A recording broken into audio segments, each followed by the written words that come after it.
The Joint Foreign Chambers of Commerce in the Philippines believes amending restrictive economic provisions in the Constitution will enhance the country's bid to join the newly formed U.S.-led Trans-Pacific Partnership.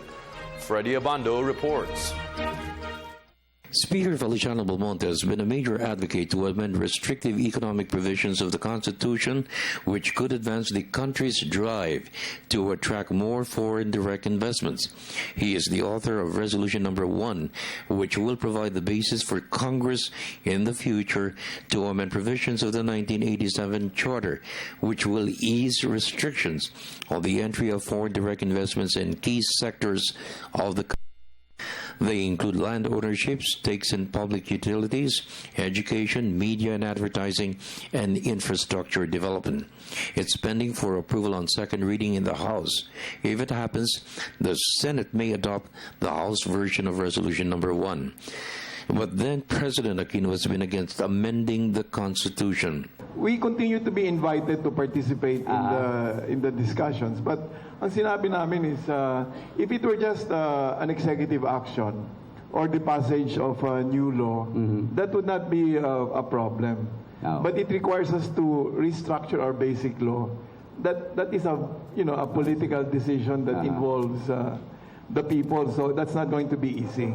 Kaya in the meantime, we cannot satisfy the requirements for membership into TPP. But that doesn't mean that we don't value that partnership. It's really incumbent upon us to think whether in fact amending the Constitution will be beneficial so that we can get into the TPP.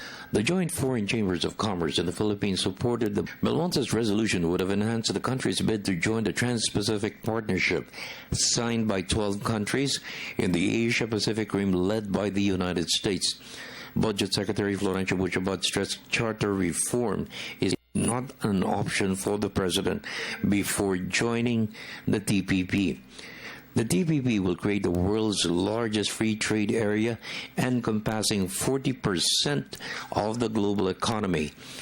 Belmonte stressed amending economic provisions of the Charter will ensure the entry of more foreign direct investments to sustain inclusive growth with more job generation to reduce poverty incidence. Despite the government's decision not to the TPP deal, the doors to join is still open. The TPP is a milestone for global trade since it will reduce tariffs, lower the cost of trade, and sets higher standards for global trade. For the People's Television Network, this is Freddie Abando reporting.